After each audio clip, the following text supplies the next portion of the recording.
نحمده ونصلي ونسلم على رسوله الكريم اما بعد فاعوذ بالله من الشيطان الرجيم بسم الله الرحمن الرحيم الحج اشهر معلومات فمن فرض فيهن الحج فلا رفث ولا فسوق ولا جدال في الحج وما تفعلوا من خير يعلمه الله وتزودوا فإن خير الزاد التقوى واتقون يا أولي الألباب صدق اللہ العظیم۔ سامعین جی احتشام، آج کی گفتگو حج کے حوالے سے ہے۔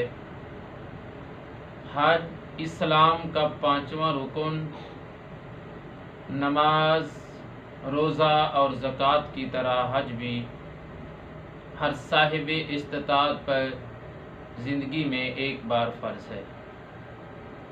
جیسا کہ پہلے ایک ویڈیو میں میں بتا چکا ہوں کہ حج کا لغوی معنی ہے القصد، یعنی ارادہ کرنا، جبکہ اصطلاح میں حج کا معنی ہے افعال مخصوصہ، مثلاً طواف اور وقوف عرفہ وغیرہ کو مخصوص دنوں یعنی 8 ذی الحج سے 12 ذی الحج کے دوران با حالت احرام ادا کرنے کا نام حج ہے۔ حج یا عمرہ احرام باندھنے سے شروع کیا جاتا ہے۔ احرام مردوں کا 2 انسلی سفید چادروں پر مشتمل ایک خاص لباس ہے۔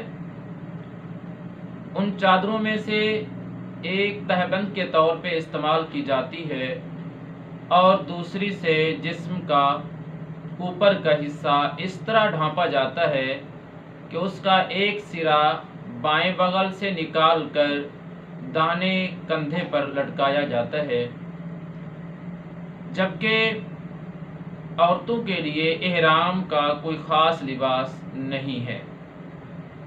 وہ اپنے عام لباس کے ساتھ سر کے بالوں کو ڈھانپنے کے لیے اوڑھنی وغیرہ استعمال کر سکتی ہیں، لیکن ان کا چہرہ چھپا ہوا نہیں ہونا چاہیے۔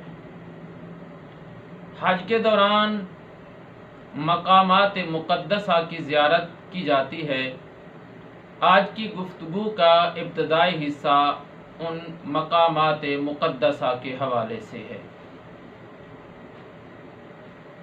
ان مقامات مقدسہ میں سے سب سے معروف مکۃ المکرمہ ہے، تو سب سے پہلے مکۃ المکرمہ پہ بات کر لیتے ہیں۔ مکہ کا قدیم نام بکہ ہے، جیسا کہ سورہ آل عمران کی آیت نمبر 96 میں ہے، ان اول بیت وضع للناس للذی ببکۃ مبارکا وہدی للعالمین، یعنی متبرک گھر جو لوگوں کے لیے بنایا گیا ہے وہ بکہ میں تھا۔ شہر مکہ تہامہ کے مشرق میں جدہ سے 64 کلومیٹر کے فاصلے پر واقع ہے۔ مکہ مکرمہ کو بلد الامین اور ام القریٰ بھی کہا جاتا ہے۔ یاقوت حموی نے معجم البلدان میں لکھا ہے کہ ابتدا میں حرم کعبہ کا نام مکہ تھا، بعد میں پورے شہر کو مکہ کہا جانے لگا۔ مکہ معظمہ سمندر سے تقریباً 303 میٹر بلند ہے۔ مکہ مکرمہ وادی ابراہیم میں ہے، جو 2 پہاڑی سلسلوں کے درمیان واقع ہے۔ شمال میں جبل کوہ کان اور شعب بنی عامر ہیں، جنوب میں جبل حدیدہ اور مغرب میں جبل عمر ہے۔ مشرق میں شعب ابی طالب اور جبل ہیرا ہیں، جبکہ مشرق میں جبل خندمہ اور شمال مشرق میں جبل ابی قبیس واقع ہے۔ مکہ شہر کے وہ علاقے جو بیت اللہ سے نشیب میں ہیں انہیں مسفلہ یعنی نشیبی کہا جاتا ہے، اور بلندی والے علاقوں کو المعلا یعنی اونچے کہا جاتا ہے۔ مکہ معظمہ کے وسط میں بیت اللہ یعنی خانہ کعبہ ہے۔ خانہ خدا کے حوالے سے میں آپ کو بتاتا چلوں کہ خانہ کعبہ کی بنیاد حضرت ابراہیم علیہ السلام اور ان کے فرزند حضرت اسماعیل علیہ السلام نے رکھی تھی۔ اللہ تعالیٰ کا یہ گھر ایسا سادہ تعمیر تھا کہ اس کی نہ چھت تھی، نہ کواڑا اور نہ چوکھٹ۔ جب قصی بن کلاب کو کعبہ کی تولیت حاصل ہوئی تو انہوں نے قدیم عمارت گرا کر نئے سرے سے تعمیر کی، اور کچھ کے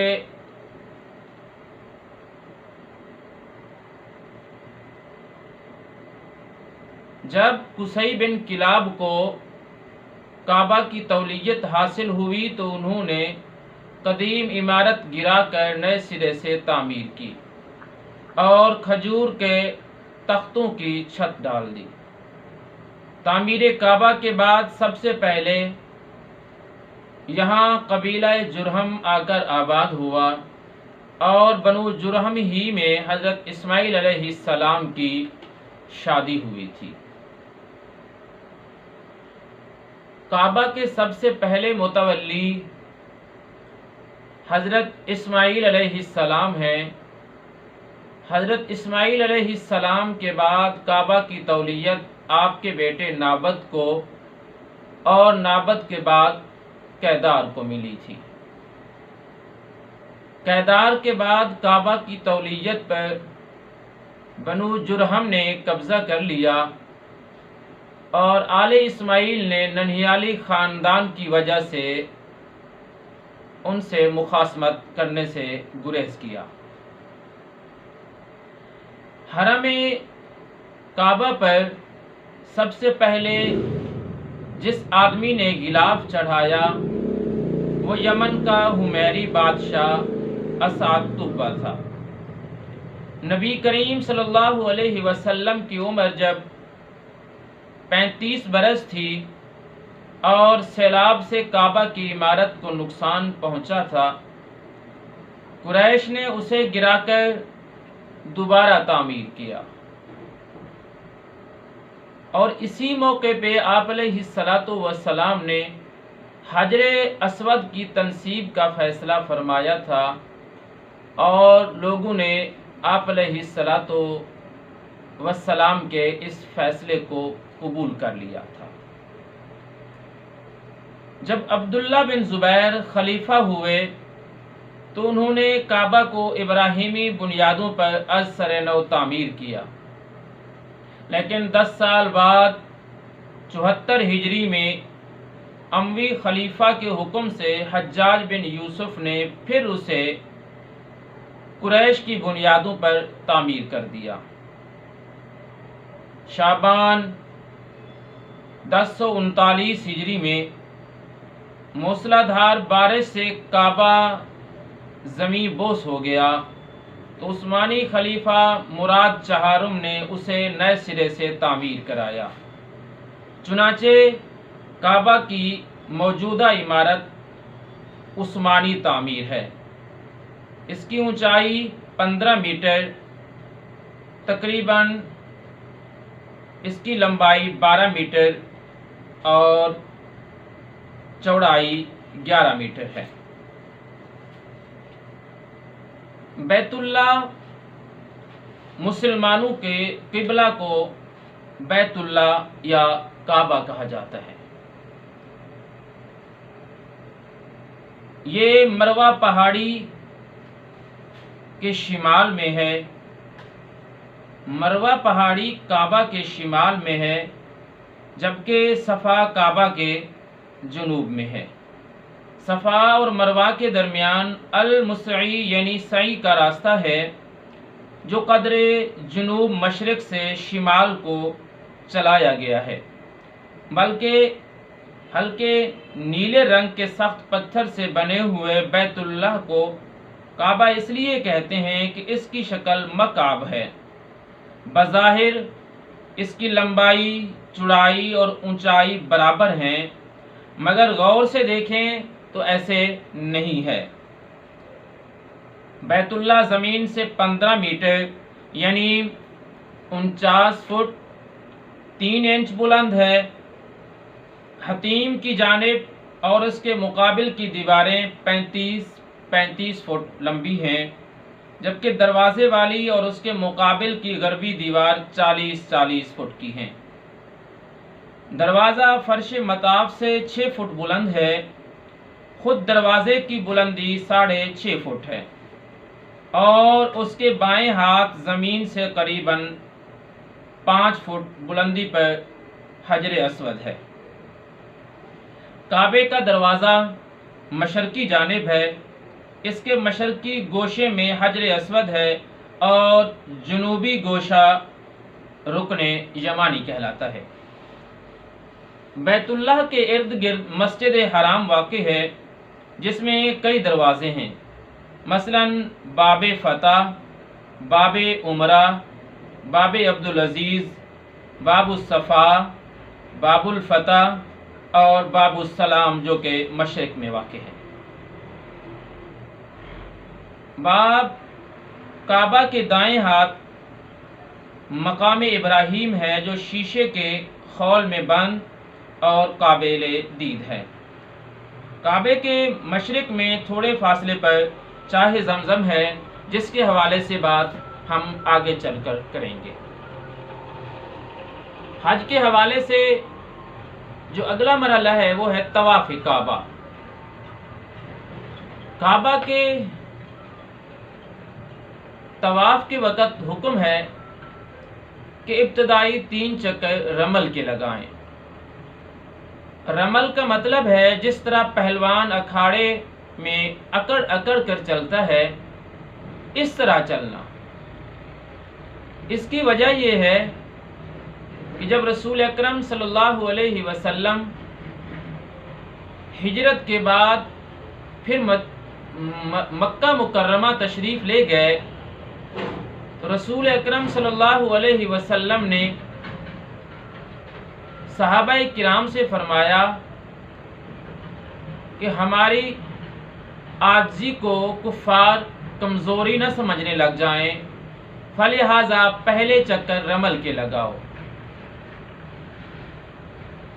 کیونکہ اس وقت کفار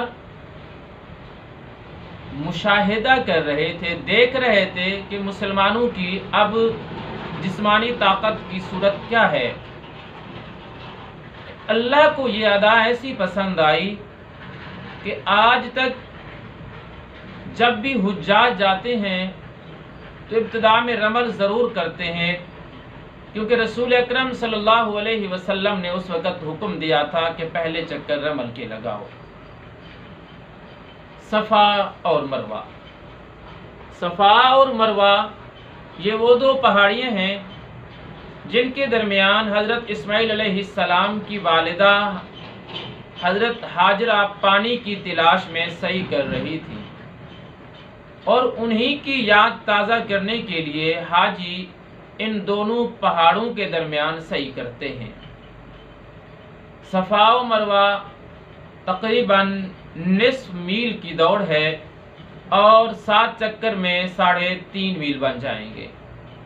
یہاں دوڑنے کا حکم ہے اور وہاں عجیب منظر ہوتا ہے، بچے، بوڑھے، جوان، عورتیں سب لوگ مستی میں دوڑ رہے ہیں۔ کوئی کہہ سکتا ہے کہ دوڑنا بھی کوئی عبادت ہے۔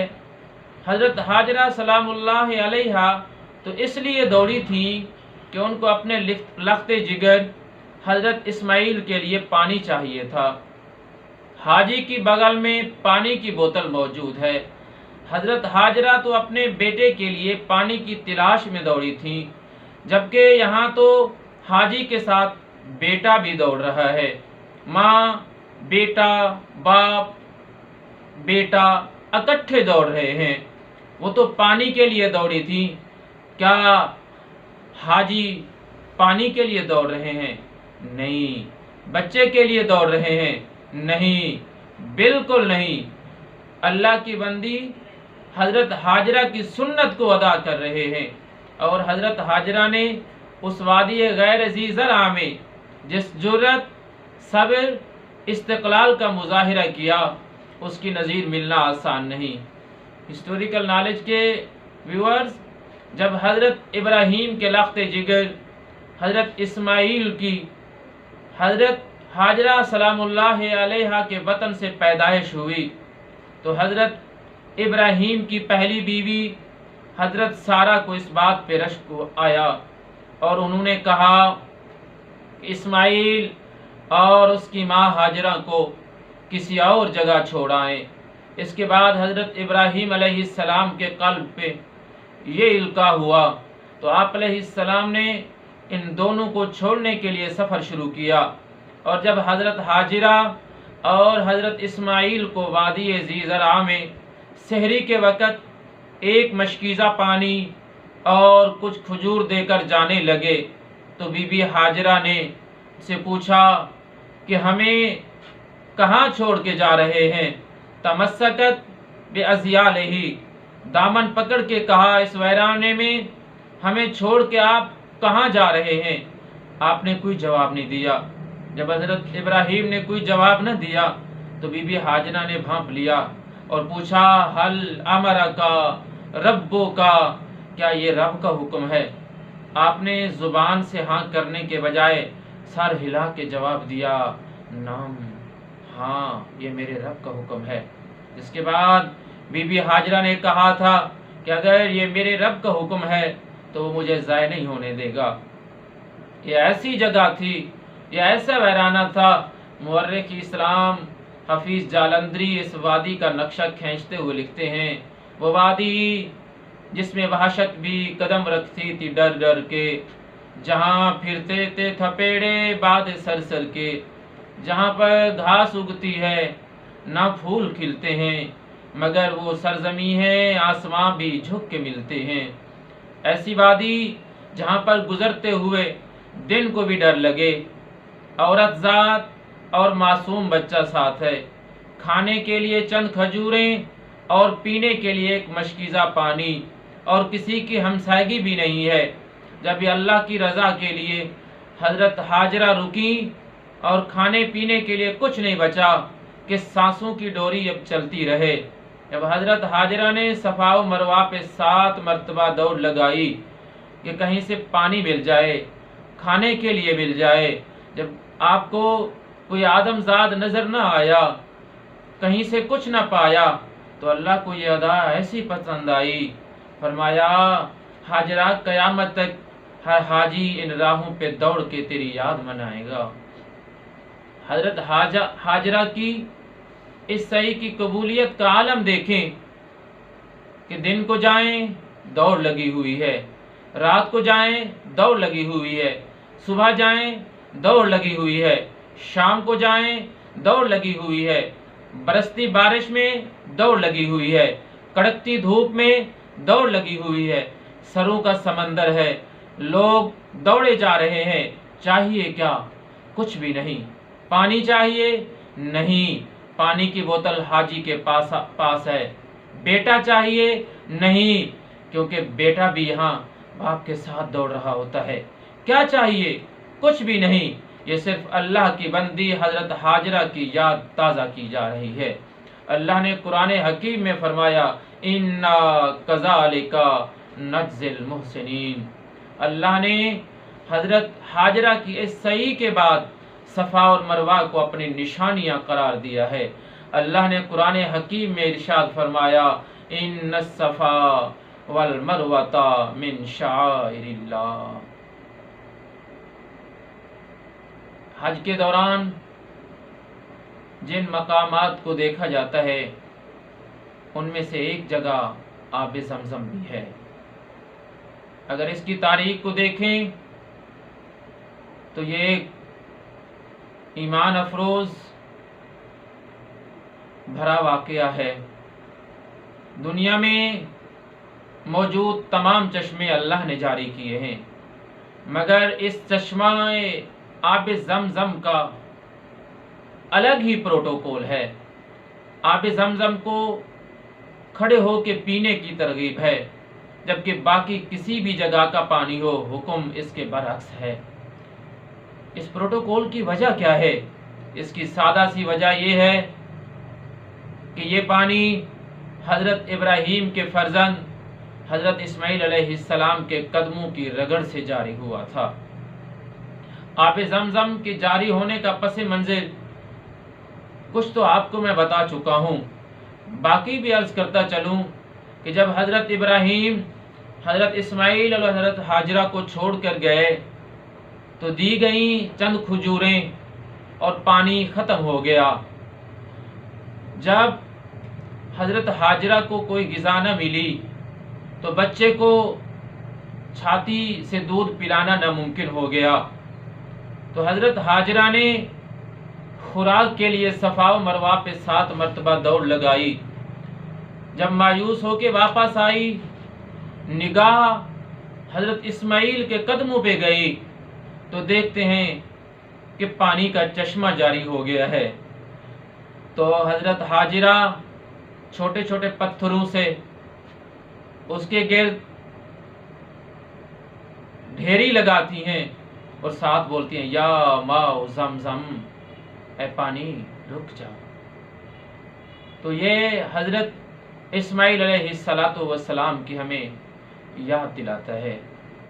حجر اسود یہ وہ جگہ ہے جہاں پہ حجاج کرام جاتے ہیں، اس کو استلام کرتے ہیں۔ یہ ایک سیاہ رنگ کا پتھر ہے۔ حجر اسود کو حضرت اسماعیل علیہ السلام جبریل امین کی رہنمائی میں جبل ابی قبیس سے لے کر آئے تھے، اور دراصل یہ پتھر ایک بہشتی پتھر ہے۔ اس پتھر کو بڑھ کر چومنے کی کوشش کی جاتی ہے۔ انسان اپنی اکلوتی اولاد کے لیے اتنا کشش نہیں پاتا جتنی اس پتھر کے لیے پاتا ہے۔ اتنی کوشش یا کشش کی وجہ کیا ہے؟ حضرت عمر فاروق رضی اللہ تعالیٰ عنہ طواف کرتے ہوئے حجر اسود کے قریب آ کے رک گئے اور کہا، اے حجر اسود، اگر میں تجھے رسول پاک صلی اللہ علیہ وسلم کو چومتے ہوئے نہ دیکھتا تو میں تجھے کبھی نہیں چومتا۔ اس کے بارے میں ہے کہ جو چوم سکتا ہے وہ چوم لے، ورنہ ہاتھ لگا کے استلام کر لے۔ اگر یہ بھی نہیں ہو سکتا، جہاں سے ہے اس کے سامنے اشارہ کر کے استلام کر لے۔ ایک اور مقام ہے جہاں پہ 2 نوافل پڑھنے کا حکم ہے، وہ ہے مقام ابراہیم۔ اللہ تعالیٰ نے اس کے متعلق فرمایا وَاتَّخِذُوا مِن مَّقَامِ إِبْرَاهِيمَ مُصَلًّى۔ اس پتھر پر اللہ کے خلیل حضرت ابراہیم کے قدم لگے ہیں۔ اللہ نے فرمایا اس کو مصلی بنا لو۔ ایک اور مقام ہے جہاں پہ حجاج کرام لازمی جاتے ہیں اور وہاں جا کے رمی کرتے ہیں۔ رمی جمار، رمی کے لفظی معنی پھینکنے اور نشانہ لگانے کے ہیں۔ اصطلاح میں رمی جمار سے مراد حج کا وہ عمل ہے جس میں حاجی کچھ فاصلے سے بنے ہوئے 3 ستونوں پر کنکریاں مارتے ہیں۔ ان ستونوں کو جمرات کہا جاتا ہے، اور ان ستونوں کو کنکریاں مارنا واجبات حج میں سے ہے۔ جمرات کہاں کہاں پر ہیں؟ اس حوالے سے لکھا جاتا ہے کہ جب حضرت ابراہیم علیہ السلام نے خواب دیکھا تھا اور کہا گیا تھا قم فقرب القربان لرب العالمین، ابراہیم اپنے رب کے نام پہ قربانی کیجئے، تو آپ نے صبح صدقہ و خیرات کیا۔ دوسری رات خواب میں پھر یہی الفاظ دہرائے گئے۔ تیسری رات پھر خواب آیا اور کہا گیا قم فقرب القربان لرب العالمین۔ پھر آپ نے پوچھا کہ اللہ کو کیسی قربانی منظور ہے؟ تو آواز آئی ولدک اسماعیل، تمہارے بیٹے اسماعیل کی قربانی اللہ تبارک و تعالی چاہتا ہے۔ صبح حضرت ابراہیم اٹھتے ہیں، حضرت ہاجرہ سے کہتے ہیں ہاجرہ میرے بچے کو تیار کراؤ، میں نے دوست کی دعوت پہ جانا ہے۔ جاتے ہوئے آپ چھری اور رسی ساتھ لے کے چلتے ہیں اور کہتے ہیں ہو سکتا ہے کہ اللہ کی بارگاہ میں قربانی دینی پڑ جائے۔ جب نکلتے ہیں تو ابتدا میں شیطان انسانی شکل میں آتا ہے اور کہتا ہے کہ ہاجرہ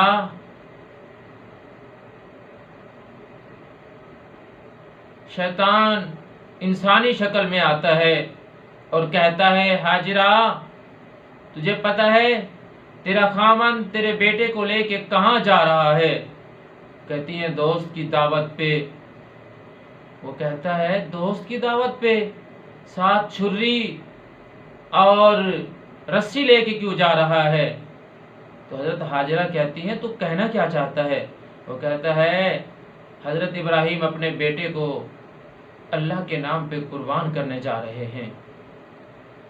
وہ فرماتی ہیں اگر اللہ کے نام پہ قربان کرنے جا رہے ہیں، میرا ایک بیٹا کیا بے شمار بیٹے ہوتے تو اس اللہ کے نام پہ میں قربان کر دیتی۔ پھر آپ کہتی ہیں مجھے لگتا ہے تم انسان نہیں شیطان ہو، تو حضرت ہاجرہ اسے کنکریاں مار کے بھگاتی ہیں۔ پھر وہی شیطان حضرت اسماعیل کے پاس جاتا ہے کہ ابھی بچپن ہے، میں ان سے اپنی بات منوا لوں گا، اور کہتا ہے اسماعیل تجھے پتا ہے تیرا باپ کہاں لے کے جا رہا ہے؟ تو آپ فرماتے ہیں کہ ہاں دوست کی دعوت پہ۔ تو کہتا ہے نہیں، تجھے تیرا والد ذبح کرے گا، دیکھیں چھری اور رسی ساتھ لے کے آیا ہے۔ وہ کہتے ہیں کہ ایسا باپ جس کو بڑھاپے میں اولاد ملے اسے قربان کر دے گا، ذبح کر دے گا، یہ نہیں ہو سکتا۔ میں تو دعاؤں کے بعد ملا ہوں، اللہ کی بارگاہ میں وہ دعائیں کرتے رہے ربش حب لی من الصالحین، تو اللہ نے ان کی دعاؤں کو قبول کیا۔ میری پیدائش حضرت اسماعیل فرمانے لگے اس وقت ہوئی جب میرے والد کی عمر 86 سال ہو چکی تھی، تو بڑھاپے میں ملی ہوئی اولاد کو کوئی ذبح نہیں کرتا، تو کہتا ہے اللہ کا حکم ہے۔ حضرت اسماعیل کہتے ہیں بدبخت اگر میرے رب کا حکم ہے تو پھر مجھے کیا اعراض ہو سکتا ہے؟ اگر ایک کیا میری لاکھ جانیں ہوتی تو اس رب پہ قربان ہوتی۔ کروں تیرے نام پہ میں جاں فدا، ایک جاں کیا دو جہاں فدا، دو جہاں سے بھی نہیں جی بھرا، کروں کیا کروڑوں جہاں نہیں۔ تو آپ بھی پتھر مارتے ہیں اور اسے بھگا دیتے ہیں۔ پھر حضرت ابراہیم کے پاس جاتا ہے، کہتا ہے ابراہیم خواب جھوٹے بھی تو ہو سکتے ہیں۔ تو آپ کہتے ہیں استغفر اللہ، انبیاء کے خواب جھوٹے نہیں ہوتے۔ آپ بھی اسے پتھر مار کے بھگاتے ہیں۔ یہ 3 جگہیں جہاں پہ حضرت ہاجرہ نے پتھر مارے تھے، جہاں پہ حضرت اسماعیل نے پتھر مارے تھے، جہاں پہ حضرت ابراہیم نے پتھر مارے تھے شیطان کو، وہاں پہ یہ مقامات یہ بنا دیے گئے ہیں پلر نما، جہاں جا کے حجاج کرام رمی کرتے ہیں۔ تو یہ تھا اس کا پس منظر۔ تو ایک اور چیز جو میں یہاں پہ بتانا چاہتا ہوں وہ ہے دم احسار۔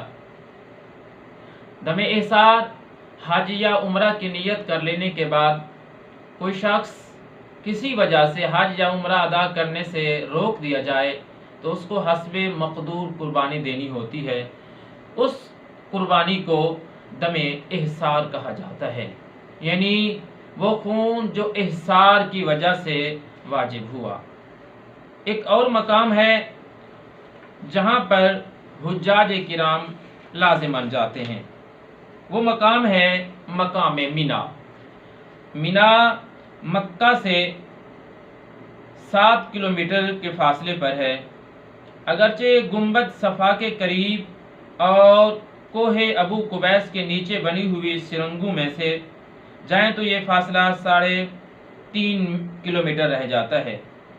مکہ سے مینا کے نیم دائرے کے راستے میں محلہ شعب ابی طالب میں نبی کریم صلی اللہ علیہ وسلم کا مولد مبارک، مسجد جن، محلہ شعب بنی عامر، محلہ الجعفریہ، الروضہ، خنسا، کوہ ہرا کو جانے والی سڑک، فیصلیہ، دائیں ہاتھ جدید آبادی، العزیزیہ، اور آگے وہ سڑک ہے جو مینا میں سیدھی قربان گاہ پہنچتی ہے۔ اس لیے اس کا نام مجر الکبش ہے۔ مینا میں دائیں بائیں پہاڑیوں کے سلسلے ہیں جس کی آغوش میں 1.5 کلومیٹر چوڑی وادی ہے۔ مینا میں بائیں ہاتھ 3 جمرات ہیں جس کی تفصیل آپ سماعت فرما چکے ہیں، جہاں ابلیس نے حضرت ابراہیم کو بیٹا ذبح کرنے کے ارادے سے بہکانے کی کوشش کی تھی اور خلیل اللہ نے اسے کنکریاں مار کر بھگا دیا تھا۔ چنانچہ جمرات، حجاج کرام یہاں پر کنکریاں مار کر وہی سنت ادا کرتے ہیں۔ جمرات سے آگے مسجد خیف ہے جس میں ایک بڑی گنبد والی بارہ دری ہے جہاں حجت الوداع کے موقع پر نبی اکرم صلی اللہ علیہ وسلم خیمہ زن ہوئے تھے۔ وادی مینا کی گزرگاہ کے عین درمیان 10-12 فٹ اونچی اور 6 فٹ چوڑی وہ دیوار ہے جو اصحاب الفیل کے واقعے کی نشاندہی کے لیے بنائی گئی ہے۔ قریباً 100 میٹر آگے ایسی ہی ایک اور دیوار کھڑی ہے۔ ان دونوں نشانات کے درمیان وادی محصر ہے، یہی ہاتھی والوں کا واقعہ پیش آیا تھا۔ جن مقامات کی زیارت کی جاتی ہے ان میں مدینہ منورہ کی حاضری بھی شامل ہے۔ مدینہ منورہ رسول پاک صلی اللہ علیہ وسلم نے جب ہجرت کی، اس کا نام یثرب تھا، پھر اس کا نام مدینۃ الرسول یا مدینۃ النبی کہا جانے لگا۔ اب لوگ اسے مدینہ منورہ کے نام سے موسوم کرتے ہیں۔ اس کی حدود مقرر کی گئی ہیں کہ حدود حرم کی طرح مدینہ منورہ کو بھی رسول پاک صلی اللہ علیہ وسلم نے حرم قرار دیا ہے۔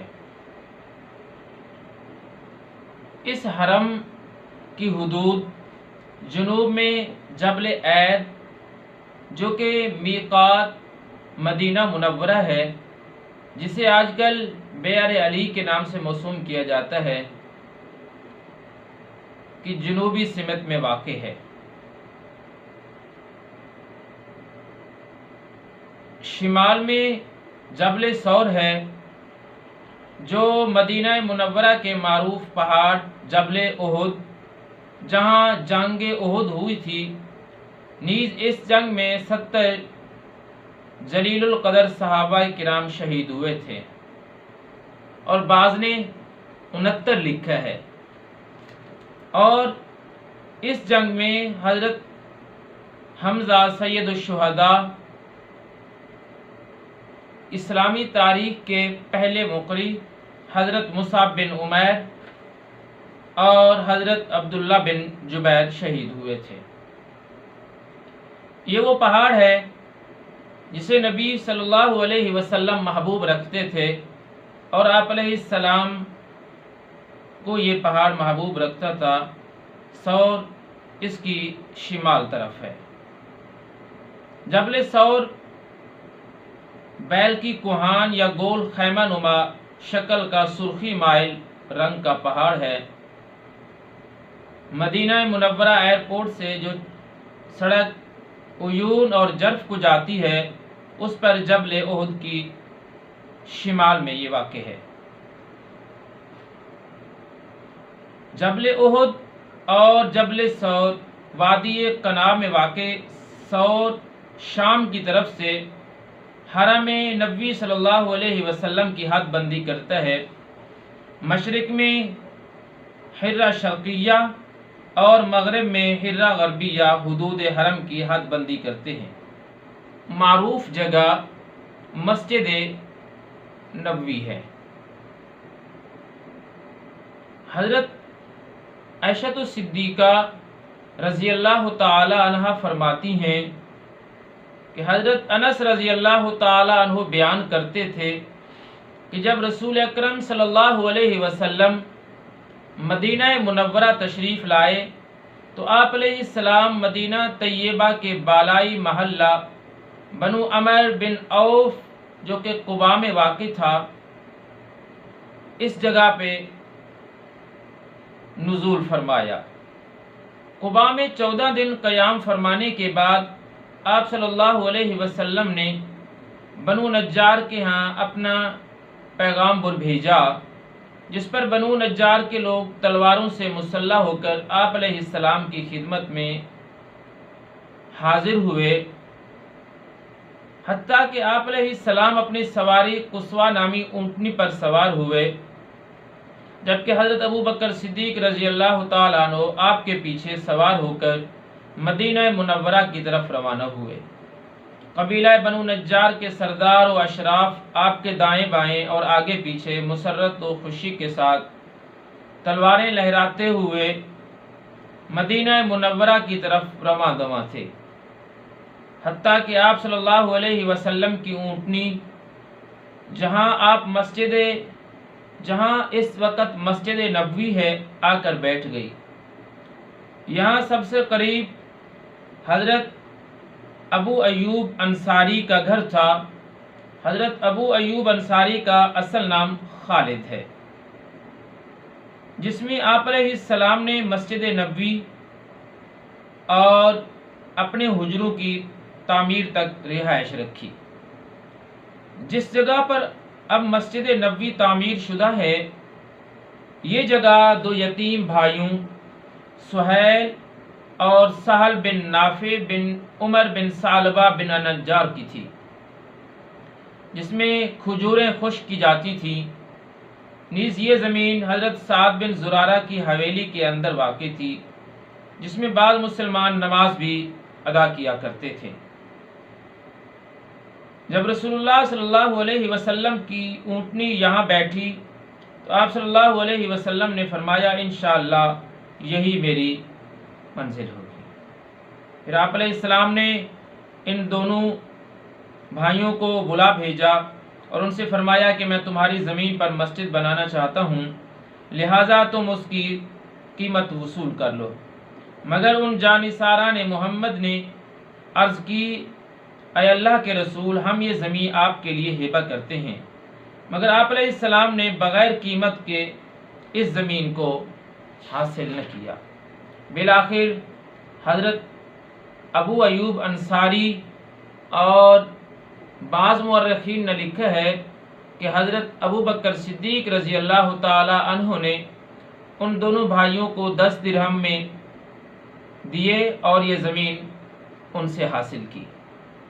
تو آپ علیہ السلام نے یہ زمین مسجد نبوی کے لیے لے لی۔ اس زمین میں مشرکین کی قبریں، انگور اور کھجور کے درخت تھے، تو آپ علیہ السلام کے حکم سے قبروں کی ہڈیاں نکالی گئیں، انگور اور کھجور کے درختوں کو کاٹ کر اس زمین کو صاف اور ہموار بنا دیا گیا تاکہ مسجد نبوی کی بنیاد رکھی جا سکے۔ جب مسجد نبوی کی زمین تیار ہو گئی تو رسول پاک صلی اللہ علیہ وسلم نے اس مسجد کی بنیاد رکھی اور صحابہ کرام کے ساتھ مل کے خود اینٹیں اور پتھر اٹھاتے اور چند اشعار تھے جن کو آپ پڑھتے۔ آپ کی خدمت میں یہ عرض کرتا چلوں کہ حضرت عبداللہ بن زید نبی کریم صلی اللہ علیہ وسلم سے روایت کرتے ہیں کہ ابو الانبیاء حضرت ابراہیم علیہ السلام نے مکہ مکرمہ کو حرم قرار دیا تھا اور اس کے لیے برکت کی دعا فرمائی تھی۔ تو آپ علیہ الصلاۃ والسلام نے فرمایا میں بھی مدینہ طیبہ کو حرم قرار دیتا ہوں اور اس کے لیے برکت کی دعا کرتا ہوں کہ اے اللہ تعالیٰ ان کے مد اور ٹوپوں میں برکت عطا فرما، جیسا کہ ابو الانبیاء نے مکہ مکرمہ کے لیے دعا فرمائی تھی۔ یہ حدیث مبارکہ بخاری و مسلم میں موجود ہے۔ صحیح بخاری میں کتاب البیوع میں یہ حدیث مبارکہ آئی ہے۔ ایک اور حدیث مبارکہ جسے صحیح بخاری میں کتاب الاطعمہ میں بیان کیا گیا ہے، حضرت انس رضی اللہ تعالیٰ عنہ خادم رسول صلی اللہ علیہ وسلم ہیں، یہ روایت کرتے ہیں کہ ایک دن آپ علیہ السلام نے حضرت طلحہ رضی اللہ تعالیٰ عنہ سے فرمایا کہ مجھے اپنے غلاموں میں سے ایک غلام دیجیے۔ چنانچہ انہوں نے مجھے یعنی انس رضی اللہ تعالیٰ عنہ کو اپنی سواری پر اپنے پیچھے بٹھایا اور رسول اللہ صلی اللہ علیہ وسلم کی خدمت میں پیش کر دیا۔ پھر نبی صلی اللہ علیہ وسلم نے فرمایا اللہ میں حضرت ابو الانبیاء حضرت ابراہیم کی طرح مدینہ کے دو پہاڑوں کے درمیان والی سرزمین کو حرم ٹھہراتا ہوں، اے اللہ مدینے والوں کے وزن کرنے والے پیمانوں میں برکت ڈال دے۔ تو اس حوالے سے عشاقان بڑے جوش و خروش سے مدینہ منورہ کی حاضری دیتے ہیں، حتیٰ کہ وہ تو جا کے یہ بھی کہتے ہیں مجرم ہو تو منہ اشکوں سے دھوتے ہوئے آؤ، آؤ روتے ہوئے در تواب پہ روتے ہوئے آؤ، قرآن میں مذکور ہے توبہ کا طریقہ، سرکار کی دہلیز سے ہوتے ہوئے آؤ۔ حج ارکان اسلام میں سے ایک رکن ہے۔ رکن کسی چیز کے ایسے جزو کو کہتے ہیں جس پر اس چیز کے قائم ہونے کا دار و مدار ہو۔ رکن ارکان کی جمع ہے، جیسے ارکان نماز سے مراد قیام، قرأت، رکوع، سجدہ اور قعدہ اخیری ہے۔ یہ نماز کے ایسے اجزاء ہیں جن پر نماز کا دار و مدار ہے۔ اسی طرح اسلام کے ارکان عقیدہ توحید و رسالت، نماز، روزہ، زکوٰۃ اور حج ہیں۔ سامعین عزیز احتشام، حج کی 3 اقسام ہیں ادائیگی کے لحاظ سے۔ ایک ہے حج افراد، دوسرا ہے تمتع اور تیسرا ہے قران۔ حج افراد اس طریقے کو کہتے ہیں جس میں حج کا احرام باندھا جاتا ہے۔ حج کرنے والا اس میں عمرہ نہیں کرتا بلکہ وہ صرف حج ہی کر سکتا ہے، اور احرام باندھنے سے حج کے اختتام تک مسلسل احرام کی شرائط کی پابندی ضروری ہے۔ حج قران، حج اور عمرہ کا ایک ساتھ احرام باندھنا حج قران کہلاتا ہے۔ مکہ پہنچ کر پہلے عمرہ کیا جاتا ہے اور پھر اسی احرام میں حج ادا کرنا ہوتا ہے، اسے حج قران کا نام دیا جاتا ہے۔ حج تمتع، تمتع یہ حج کا ایسا طریقہ جس میں حج اور عمرہ کو ساتھ ساتھ اس طرح ادا کیا جاتا ہے کہ مکہ مکرمہ میں عمرہ ادا کرنے کے بعد حاجی احرام کی حالت سے باہر آ سکتا ہے، اور پھر حج کے لیے 8 ذی الحجہ کو حج کے ارادے سے احرام باندھتا ہے، اور سب سے یہی آسان حج ہے، یعنی عمرہ کر لیا جاتا ہے، احرام کھول دیا جاتا ہے، پھر حج کے دنوں میں دوبارہ احرام بند کے مناسک حج ادا کیے جاتے ہیں۔ جیسے میں پیچھے بتا چکا ہوں کہ کعبۃ اللہ کی تعمیر حضرت ابراہیم علیہ السلام اور آپ کے بیٹے حضرت اسماعیل علیہ السلام نے کی۔ جب کعبہ کی تعمیر مکمل ہو گئی تو اللہ تبارک و تعالی نے حضرت ابراہیم علیہ السلام سے کہا کہ میرے خلیل لوگوں کو حج کے لیے بلاؤ۔ حضرت ابراہیم علیہ السلام نے اللہ کے حکم سے آواز لگائی تو جب یہ تیار ہو گیا، آواز لگائی گئی، تو اب اس آواز کو جن لوگوں نے لبیک کہا ان کو اس خانہ خدا کی زیارت کا شرف ضرور مل جاتا ہے۔ سامعین ذی احتشام، ایک تذکرہ جو آپ بار بار سن رہے ہیں مجھ سے کہ حضرت ابراہیم اور حضرت اسماعیل کا چرچا بار بار آ رہا ہے اس گفتگو میں۔ حضرت ابراہیم علیہ السلام کی عمر مبارک جب 86 سال پہنچ گئی، اس وقت اللہ تبارک و تعالی نے آپ کو پہلا بیٹا حضرت اسماعیل حضرت حاجرہ کے بطن سے عطا کیا۔ آپ کی پہلی زوجہ محترمہ حضرت سارہ سلام اللہ علیہا سے جب اولاد نہ ہوئی تو انہوں نے کہا کہ آپ حاجرہ سے عقد کر لیں۔ پھر اللہ نے 86 سال کی عمر میں بیٹا عطا کیا۔ آپ نے اللہ کی بارگاہ میں دعا مانگی تھی، رب ہب لی من الصالحین، اے میرے مالک مجھے صالح بچہ عطا فرما۔ اللہ نے دعا کو قبول کرتے ہوئے فرمایا فبشرناہ بغلام حلیم، کہ ہم نے ابراہیم علیہ السلام کو ایک حلیم حوصلے والے بچے کی خوشخبری سنائی جو حضرت حاجرہ کے بطن سے ہوا۔ پھر جیسے میں عرض کر چکا ہوں، پھر حضرت سارہ نے کہا کہ اے ابراہیم اس بچے اور حاجرہ کو کسی اور جگہ پہ چھوڑ کے آئیں۔ پھر حضرت ابراہیم علیہ السلام انہیں وادی غیر ذی زرع میں چھوڑ جاتے ہیں۔ چند کھجوریں اور مشکیزہ جب جو دیا تھا ختم ہو جاتا ہے تو حضرت حاجرہ خوراک کی تلاش میں صفا و مروہ پہ 7 بار دوڑ لگاتی ہیں۔ جب انہیں کچھ نظر نہیں آتا مایوس ہو کے واپس آتی ہیں، نگاہ حضرت اسماعیل کے قدموں پہ نظر لگتی ہے تو پانی کا چشمہ جاری ہو جاتا ہے۔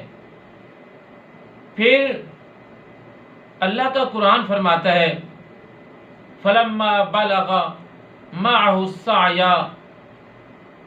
کہ جب وہ چلنے پھرنے کے قابل ہوئے تو ابراہیم علیہ السلام کو خواب آیا، قربانی دینے کا حکم دیا گیا۔ پھر حضرت ابراہیم علیہ السلام نے اپنے بیٹے اسماعیل سے کہا کہ بچے میں نے ایسے خواب دیکھا ہے، تیری کیا رائے ہے؟ فلما بلغ معه السعی قال یا بنی انی اری فی المنام انی اذبحک فانظر ماذا تری، تو حضرت اسماعیل علیہ السلام فوراً بولے قال یا ابت افعل ما تؤمر، ابا جی جو حکم آئے وہ کر ڈالیے۔ یہ فیضان نظر تھا یا کہ مکتب کی کرامت تھی؟ یہ فیضان نظر تھا یا کہ مکتب کی کرامت تھی؟ سکھائے کس نے اسماعیل کو آداب فرزندی؟ رب العالمین قرآن حکیم میں ارشاد فرماتا ہے فلما بلغ معه السعی، کہ جب حضرت اسماعیل علیہ السلام چلنے پھرنے کے قابل ہوئے، دوڑ دھوپ کرنے کے قابل ہوئے، تو ابراہیم علیہ السلام نے خواب دیکھا اور اپنے بیٹے سے فرمایا یا بنیا انی ارا فی المنام، میں نے خواب میں دیکھا ہے انی اذبحک فانظر ماذا تری، کہ تجھے ذبح کر رہا ہوں، بتاؤ تمہاری کیا رائے ہے، تم کیا چاہتے ہو۔ جب وہ فرزند دلبند جس کی عمر 13 یا 14 برس تھی، اس کے لیے ایک نیا امتحان شروع ہو گیا۔ اس وقت حضرت اسماعیل علیہ السلام نے کہا قال یا ابت، اے والد محترم افعل ما تؤمر، جو آپ کو حکم ہوا ہے وہ کر دیجئے، ستجدنی انشاءاللہ من الصابرین، مجھے آپ انشاءاللہ صابرین میں سے پائیں گے۔ اس حوالے سے مفسرین کرام لکھتے ہیں کہ آپ نے یعنی حضرت ابراہیم علیہ السلام نے سارا ماجرا اپنے نوخیز بچے کو بھی بتا دیا کہ اللہ تعالیٰ کا یہ فرمان ہے کہ فانظر ماذا تری، اب تم بتاؤ تمہاری کیا رائے ہے۔ آپ ان الفاظ سے حضرت اسماعیل کا مشورہ نہیں پوچھ رہے تاکہ اگر اس کی مرضی نہ ہو تو تعمیل حکم سے معذرت کر دی جائے، بلکہ محض اپنے بچے کا امتحان مقصود تھا کہ جس بچے نے خلیل کی گود میں پرورش پائی ہے اور ہاجرہ کا دودھ پیا ہے، اور جس کو روزے اول سے ہی درس دیا جاتا رہا ہے کہ اللہ تعالیٰ کو خوش کرنے کے لیے اگر جان بھی دینی پڑ جائے تو اس میں قطعاً تحمل نہ کرنا، اب یہ بچہ 13-14 سال کی عمر کو پہنچ گیا۔ ذرا دیکھیں اس شبانہ روز تربیت کا اس پر کیا اثر ہوا۔ نیز آپ اس ثواب بلکہ امتحان میں اپنے فرزند کو بھی برابر کا شریک کرنا چاہتے تھے تاکہ کامیابی کی صورت میں رضا الہی کا تاج صرف باپ کے سر پر ہی نہ جگمگائے، بلکہ باپ بیٹا دونوں اس عزت و شرف سے سعادت اندوز ہوں۔ حضرت ابراہیم علیہ السلام نے حضرت اسماعیل علیہ السلام سے جب یہ خواب بیان کیا تو اس پیکر تسلیم و رضا نے جو جواب دیا وہ قرآن حکیم میں کچھ اس طرح بیان ہوا ہے۔ ان نازک اور پاکیزہ عالی جذبات کو اگر ہم اپنے الفاظ میں بیان کریں گے تو ان کا حق ادا نہ ہوگا۔ قرآن حکیم میں فرمایا گیا قال یا ابت، اے میرے ابا جی افعل ما تؤمر، وہ کر دیجئے جس کا آپ کو حکم ہوا ہے، ستجدنی انشاءاللہ من الصابرین، اے میرے بزرگ باپ حکم الہی کی تعمیل فوراً فرمائیے، باقی رہا میں تو مجھے آپ صابروں میں سے پائیں گے، اور انشاءاللہ کی کلمات طیبات کا اضافہ کر کے اپنے مقام عبدیت اور نیاز کو 4 چاند لگا دیے، اور کہا میں صبر کروں گا لیکن تب جب میرے رب کو منظور ہوا، یعنی اگر میں نے مقام رضا میں کامیابی حاصل کر لی اور اس نازک امتحان میں سرخرو ہوا تو اس میں میرا کوئی کمال نہ ہوگا، محض میرے رب کا احسان اور کرم ہوگا، مجھے صابر بننے کی توفیق جس نے عطا فرمائی۔ جس اسلام کی دعوت میں حضرت ابراہیم دیا کرتے تھے اس کا عملی مظاہرہ حضرت اسماعیل کی اس ادا سے زیادہ حسین اور دلکش کیوں کر پیش کیا جا سکتا ہے۔ شاعر مشرق علامہ محمد اقبال نے کہا تھا یہ فیضان نظر تھا یا کہ مکتب کی کرامت تھی، سکھائے کس نے اسماعیل کو آداب فرزندی۔ جب دونوں باپ بیٹا چلتے چلتے مینا کے مقام پہ پہنچے اور رب کا قرآن فرماتا ہے فلما اسلما وتلہ للجبین، بس جب دونوں نے سر اطاعت خم کر دیا اور باپ نے بیٹے کو پیشانی کے بل لٹا دیا۔ اس حوالے سے کہا جاتا ہے کہ جب حضرت اسماعیل علیہ السلام نے عرض کیا ابا حضور میں قربان ہونے کے لیے تیار ہوں، لیکن میری چند گزارشات ہیں ان پہ عمل کر لینا۔ پہلے تو میرے جسم کو باندھ لینا، یہ نہ ہو کہ جب آپ مجھے قربان کرنے لگیں میں ہلوں اور قربانی میں کوئی خلل آ جائے۔ دوسرا، اپنی آنکھوں پہ پٹی باندھ لینا، یہ نہ ہو کہ شفقت پدری کا غلبہ ہو اور آپ پراپر قربانی نہ دے پائیں۔ تیسرے نمبر پہ عرض کی، ابا جی میرا یہ خون آلود کرتا میری ماں کو دینا اور اسے عرض کرنا تیرا بیٹا ایسے مالک کی بارگاہ میں پہنچ گیا ہے جو تجھ سے بھی زیادہ کریم ہے۔ جب اس طرح باپ نے بیٹے کو لٹایا، رب العالمین نے قرآن میں فرمایا وَنَادَيْنَاهُ أَن يَا إِبْرَاهِيمُ، کہ ہم نے ابراہیم علیہ السلام کو آواز دی، ابراہیم بس ہاتھ کو روک دو، قد صدقت الرؤیا، تحقیق آپ نے خواب کو سچ کر دکھایا، انا کذالک نجزی المحسنین، ہم اپنے محسنوں کو بہت ہی اچھا بدلہ دیتے ہیں، ان ھذا لہو البلاء المبین، بے شک یہ بڑی آزمائش تھی، وفدیناہ بذبح عظیم، اور ہم نے بچا لیا اسے فدیہ میں ایک عظیم ذبیحہ دے کر، وترکنا علیہ فی الآخرین، اور ہم نے چھوڑا ان کا ذخیرہ، ہم نے چھوڑا ان کا ذکر خیر آنے والوں میں، سلام علی ابراہیم، سلام ہو ابراہیم پر، کذالک نجزی المحسنین، اسی طرح ہم محسنوں کو جزا دیتے ہیں۔ سامعین ذی احتشام، حضرت ابراہیم علیہ السلام وہ ہستی ہیں جن کو ابو الانبیاء کہا جاتا ہے، رسول اکرم صلی اللہ علیہ وسلم کے جد امجد ہیں۔ آپ کا ذکر قرآن حکیم میں تقریباً 68 بار آیا ہے۔ آپ فلسطین میں مقفیلہ کی غار میں آپ کی تدفین ہوئی، آپ نے تقریباً 175 سال عمر پائی۔ مشہور یہی ہے کہ آپ نے 3 عقد کیے، پہلا سارہ سے، دوسرا ہاجرہ سے اور تیسرا قطورہ سے۔ آپ ان خوش قسمت انبیاء میں سے ہیں جن کے بیٹے نبی ہوئے۔ بیک وقت آپ کا ایک بیٹا حضرت اسماعیل کعبۃ اللہ کا متولی ہے، آپ کا دوسرا بیٹا اسحاق بیت المقدس کا متولی ہے۔ پھر حضرت اسماعیل علیہ السلام کی پشت سے ہمارے پیارے رسول حضرت محمد مصطفیٰ صلی اللہ علیہ وسلم پیدا ہوئے۔ سامعین ذی احتشام، حضرت اسماعیل علیہ السلام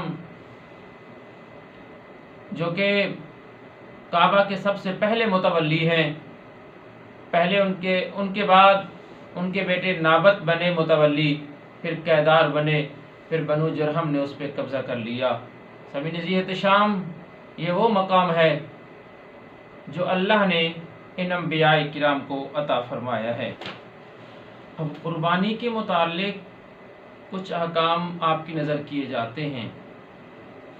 تمام فقہاء و علماء کرام قرآن و سنت کی روشنی میں قربانی کے اسلامی شعار ہونے اور ہر سال قربانی کا خاص اہتمام کرنے پر متفق ہیں۔ البتہ قربانی کو واجب یا سنت مؤکدہ کا ٹائٹل دینے میں زمانہ قدیم سے اختلاف چلا آ رہا ہے۔ حضرت امام ابو حنیفہ رحمہ اللہ نے قرآن و حدیث کی روشنی میں ہر صاحب حیثیت پر اس کے وجوب کا فیصلہ فرمایا ہے۔ حضرت امام مالک امام دار الہجرہ رضی اللہ تعالیٰ عنہ نے بھی قربانی کے وجوب کے بارے میں کہا ہے۔ امام احمد بن حنبل کا ایک قول بھی قربانی کے وجوب کا ہے۔ علامہ ابن تیمیہ نے بھی قربانی کے واجب ہونے کے قول کو ہی راجح قرار دیا ہے۔ البتہ فقہاء علماء کی دوسری جماعت نے بعض دلائل کی روشنی میں قربانی کے سنت مؤکدہ ہونے کا فیصلہ فرمایا ہے، لیکن عملی اعتبار سے امت مسلمہ کا اتفاق ہے کہ قربانی کا اہتمام کرنا چاہیے اور وسعت کے باوجود قربانی نہ کرنا غلط ہے، خواہ اس کو جو بھی ٹائٹل دیا جائے۔ حضرت ابو ہریرہ رضی اللہ تعالی عنہ سے روایت ہے، حضرت ابو ہریرہ رضی اللہ تعالی عنہ وہ شخصیت ہیں جن سے سب سے زیادہ احادیث نبوی صلی اللہ علیہ وسلم مروی ہیں۔ حضرت ابو ہریرہ کا اصل نام عبد الرحمن ہے اور آپ سے 5374 احادیث مروی ہیں۔ یہ حضرت ابو ہریرہ رضی اللہ تعالیٰ عنہ فرماتے ہیں کہ رسول اکرم صلی اللہ علیہ وسلم نے ارشاد فرمایا، جس شخص میں قربانی کرنے کی وسعت ہو پھر بھی قربانی نہ کرے تو ایسا شخص ہماری عیدگاہ میں حاضر نہ ہو۔ یعنی سختی سے کہا گیا ہے کہ اگر کوئی بندہ استطاعت رکھتا ہے اس کے باوجود قربانی نہیں کرتا تو وہ عیدگاہ میں نہ آئے۔ حدیث میں نبی کریم صلی اللہ علیہ وسلم نے قربانی کی وسعت کے باوجود جو قربانی نہ کرے اس پر سخت الفاظ استعمال فرمائے ہیں۔ نبی کریم صلی اللہ علیہ وسلم نے ارشاد فرمایا، جس شخص نے نماز عید سے قبل قربانی کر لی تو اسے اس کی جگہ دوسری قربانی کرنا ہوگی۔ نبی کریم صلی اللہ علیہ وسلم نے میدان عرفات میں کھڑے ہو کر فرمایا، اے لوگو، ہر سال ہر گھر والے پر قربانی کرنا ضروری ہے۔ اسے مسند احمد میں نقل کیا گیا ہے۔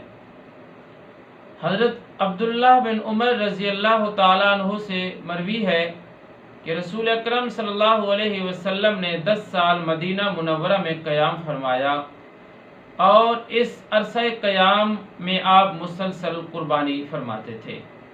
ایک اور پوائنٹ بھی آپ کو مل گیا ہے، بعض اوقات یہ پوچھ لیا جاتا ہے کہ رسول اکرم صلی اللہ علیہ وسلم نے مدینہ منورہ میں کتنے سال گزارے، تو وہ لگ بھگ 10 سال ہیں، کیونکہ رسول پاک صلی اللہ علیہ وسلم کی عمر مبارک کل تقریباً 63 سال ہے، تو آپ نے تقریباً 53 سال مکہ المکرمہ میں گزارے اور 10 سال کے قریب مدینہ منورہ میں گزارے۔ اور اس کو اگر میں سمرائز کرنا چاہوں تو آپ علیہ الصلوۃ والسلام کی ولادت باسعادت عام الفیل 571 عیسوی اپریل کے مہینے میں ہوئی، اور آپ نے پہلا عقد حضرت خدیجہ الکبریٰ رضی اللہ تعالی عنہا سے فرمایا۔ اس وقت آپ علیہ الصلوۃ والسلام کی عمر مبارک 40 سال اور حضرت خدیجہ الکبریٰ رضی اللہ تعالی عنہا کی عمر مبارک اس وقت 40 سال تھی۔ اور یہ یاد رہے کہ حضرت خدیجہ الکبریٰ رضی اللہ تعالی عنہا کا آپ علیہ السلام سے جب عقد ہوا، اس سے قبل حضرت خدیجہ 2 جگہ پہ پہلے عقد فرما چکی تھی۔ پہلے ابو حالہ سے ان کے انتقال کے بعد عتیق مخزومی، یا ان سے ترتیب الٹ میں بھی ہو سکتی ہے، اور ان کے بعد قریش مکہ نے حضرت خدیجہ الکبریٰ کے پاس عقد کے پیغام بھجوائے مگر انہوں نے قبول نہ کیا۔ بالآخر جب ان کی عمر مبارک 40 سال اور آپ علیہ الصلوۃ والسلام کی عمر مبارک 25 سال تھی تو اس وقت آپ علیہ السلام سے ان کا عقد ہو گیا۔ آپ علیہ الصلوۃ والسلام کے چچا ابو طالب نے یہ عقد پڑھایا، اور آپ علیہ الصلوۃ والسلام نے ایک عظیم فیصلہ فرمایا تھا، جو قریش مکہ آپس میں کئی دنوں سے لڑ جھگڑ رہے تھے کہ حجر اسود کو کیسے نصب کیا جائے۔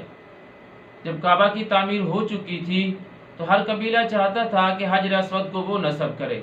جب اختلاف زور پکڑنے لگا تو فیصلہ ہوا کل جو شخص پہلے حرم میں داخل ہوگا وہی ہمارا فیصلہ فرمائے گا۔ آپ علیہ الصلوۃ والسلام حرم میں داخل ہوئے تو سب نے کہا کہ یہ تو امین ہے۔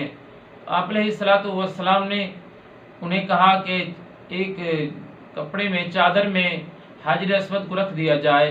پھر سب قبیلوں سے کہا کہ کپڑوں کے کونوں سے پکڑ لیں۔ جب اس مقام پہ پہنچے جہاں حجر اسود کو نصب کرنا تھا تو آپ علیہ الصلوۃ والسلام نے اٹھا کے اپنے ہاتھوں سے اسے نصب کر دیا۔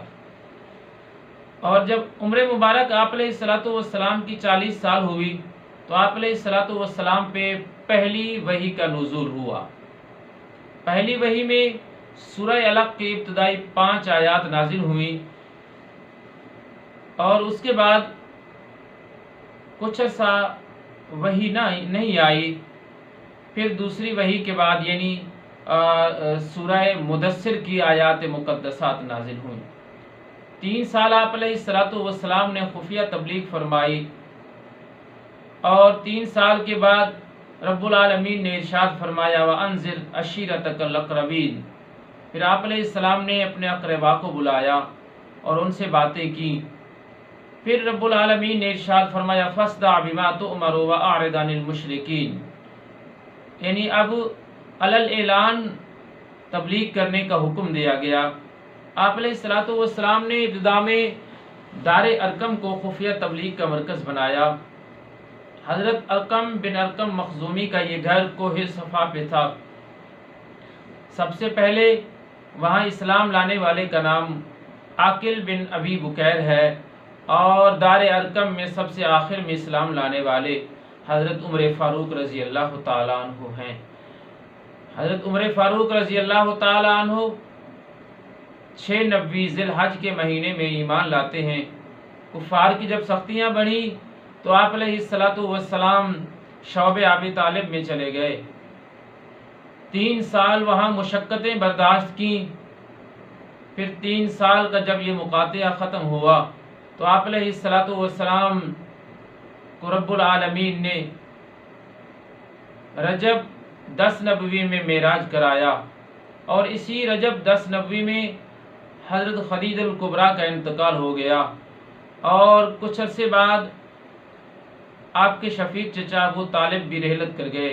اور کچھ کہتے ہیں کہ حضرت ابو طالب کا انتقال تو رجب میں ہوا، حضرت خدیجہ رضی اللہ تعالی عنہ کا انتقال رمضان 10 نبوی میں ہوا۔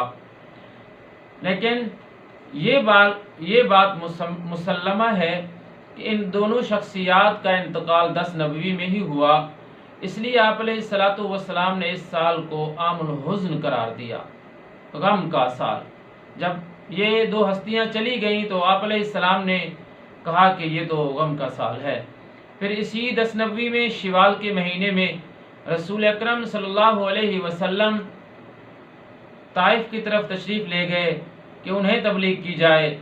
وہاں پہ بنو ثقیف کے 3 سردار تھے، تینوں بھائی، جنہوں نے اچھا سلوک نہیں کیا، حتیٰ کہ وہاں کے اوباشوں نے آپ علیہ الصلوۃ والسلام کو پتھر مارے، آپ کی پنڈلیوں سے خون بہنے لگا۔ فرشتے حاضر ہوئے، اللہ کے رسول ان کے لیے کہیں تو ہم پہاڑ ان پہ پھینک دیتے ہیں، پہاڑوں کو آپس میں ملا دیتے ہیں، ملیا میٹ ہو جائیں گے، طوفان ان پہ چلا دیتے ہیں۔ تو آپ علیہ السلام نے دعا مانگی اللہم اہد قومی فإنہم لا یعلمون، میرا مالک میری قوم کو ہدایت دے دے، یہ مجھے نہیں جانتی۔ آپ علیہ الصلوۃ والسلام تقریباً 10 دن طائف میں رہے۔ حضرت زید بن حارثہ رضی اللہ تعالیٰ عنہ آپ علیہ السلام کے ساتھ تھے۔ میں آپ مختصر کر رہا ہوں۔ پھر آپ علیہ الصلوۃ والسلام جب واپس مکۃ المکرمہ آئے پھر بھی حالات نہ بدلے، تو اس سے قبل بھی مسلمان حبشہ کی طرف 5 اور 6 نبوی میں ہجرت کر چکے تھے۔ پھر کچھ عرصے بعد مدینے کے چند لوگ آئے، انہوں نے تقریباً 6 لوگ تھے، یہ اسلام قبول کر لیا۔ پھر اگلے سال آئے جسے بیعت عقبہ اولیٰ کہا جاتا ہے، اس میں تقریباً 12 لوگوں نے اسلام قبول کیا۔ بیعت عقبہ ثانیہ میں کچھ لوگ تشریف لائے، آپ علیہ الصلاۃ والسلام نے ان سے بیعت لی اور صحابہ کرام کو ہجرت کرنے کا حکم دیا۔ آپ علیہ الصلاۃ والسلام رب العالمین کی طرف سے حکم کے منتظر تھے کہ رب العالمین کا حکم آئے اور میں ہجرت کر جاؤں۔ پھر ہجرت کا حکم آیا، آپ علیہ الصلاۃ والسلام حضرت صدیق اکبر کے ساتھ ہجرت فرماتے ہیں اور لوگوں کی امانتیں حضرت علی المرتضیٰ کے سپرد کرتے ہیں اور کہتے ہیں علی یہ امانتیں ان کے سپرد کر کے آ جانا۔ آپ علیہ السلام جا کے غار میں 3 راتیں قیام کرتے ہیں۔ عامر بن فہیرہ حضرت ابوبکر صدیق کا غلام ہے، وہ بھی ساتھ ہوتا ہے، سفر کرتے ہیں۔ راستے میں ام معبد کے گھر سے گزرتے ہیں اور انہیں کہتے ہیں کہ ام معبد کھانے کے لیے کچھ ہے تو پیش کیا جائے۔ کہتے ہیں یہ عورت سخاوت میں مشہور تھی، لیکن اس نے عرض کی میرے پاس آج ہے کچھ نہیں۔ ویسے عرب لوگ ہم بڑے مہمان نواز ہیں، لیکن مجبوری آج کھانے کے لیے کچھ نہیں ہے، پلانے کے لیے کچھ نہیں ہے۔ حضرت ابوبکر صدیق عرض کرتے ہیں عورت اگر اجازت ہو جو کونے میں بکری کھڑی ہے وہ ہم اس سے ہم دودھ دو لیں۔ وہ کہتی ہے ابوبکر کیسی باتیں کرتے ہو، اس کے تو ہڈیوں میں گودا نہیں ہے، کھیر کہاں سے آئے گا؟ تو آپ کہتے ہیں اجازت تو دے دو۔ وہ کہتی ہے مجھے کیا اعتراض ہو سکتا ہے؟ تو حضرت صدیق اکبر اس بکری کو آپ علیہ السلام کے سامنے کھڑا کرتے ہیں۔ میرے آقا اس پہ اپنا دست شفقت، دست برکت، دست رحمت، دست شفا، دست نور رکھتے ہیں، اپنی ٹانگیں چوڑی کر دیتی ہے۔ میں اگر یہ کہوں تو بے جا نہ ہوگا کہ اللہ نے بکری کے تھنوں کا تعلق حوض کوثر سے جوڑ دیا۔ ام معبد کے گھر کے برتن بھر گئے۔ آپ علیہ الصلاۃ والسلام کے سامنے جب دودھ پیش کیا گیا، پہلے تو آپ نے کہا تھا کہ کچھ کھانے اور پینے کے لیے دیا جائے، لیکن جب دودھ سامنے آیا تو آپ علیہ السلام نے سب سے پہلے نہیں پیا۔ پھر ام معبد سے کہا کہ آپ پئیں، اس کا بچہ تھا اسے کہا کہ آپ پئیں، اور اس کے بعد عامر بن فہیرہ سے کہا آپ پئیں، ابوبکر صدیق سے کہا آپ پئیں، اور سب سے آخر میں تناول فرمایا۔ حدیث مبارکہ ہے میرے آقا فرماتے ہیں واللہ قاسم انا یوتی۔ تو میرے آقا جب ام معبد کے گھر سے چلتے ہیں، قباء کے مقام پہ پہنچتے ہیں، وہاں مسجد قباء کی بنیاد رکھی جاتی ہے۔ پھر میرے آقا وہاں سے تشریف لے جاتے ہیں 14 دن قباء میں قیام کرنے کے بعد مدینہ منورہ میں، وہاں بنو نجار کے محلے میں حضرت ابو ایوب انصاری کے ہاں قیام فرماتے ہیں۔ کہا جاتا ہے کہ آپ نے وہاں پہ تقریباً 7 ماہ قیام فرمایا، اور ایک تاریخ کی کتاب میں تو یہ بھی پڑھا ہے میں نے کہ تقریباً 11 ماہ انہوں نے قیام فرمایا۔ پھر مسجد نبوی کی بنیاد رکھی گئی، انصار و مہاجرین کے درمیان مواخات قائم کی گئی، مسلمانوں اور یہودی قبائل کے درمیان میثاق مدینہ وجود میں آیا۔ اسلامی تاریخ کی پہلی جنگ رمضان 2 ہجری میں لڑی گئی، جس میں مسلمانوں کو اللہ نے فتح یاب فرمایا۔ یہ واقعات ہوتے رہے۔ میرے آقا صلی اللہ علیہ وسلم 8 ہجری میں پھر مکۃ المکرمہ فتح کرتے ہیں۔ 9 ہجری میں ابوبکر صدیق رضی اللہ تعالی عنہ کی قیادت میں 300 لوگ حج ادا فرماتے ہیں۔ یہ اسلامی تاریخ کا باقاعدہ پہلا حج ہوتا ہے۔ میرے آقا صلی اللہ علیہ وسلم کا آخری غزوہ غزوہ تبوک ہے۔ حجۃ الوداع کے موقع پہ ذی الحج 10 ہجری میں میرے آقا اپنا پہلا حج ادا فرماتے ہیں۔ یاد رہے میرے آقا صلی اللہ علیہ وسلم نے اپنی حیات طیبہ میں 4 مرتبہ عمرہ ادا فرمایا اور 1 حج ادا فرمایا تھا۔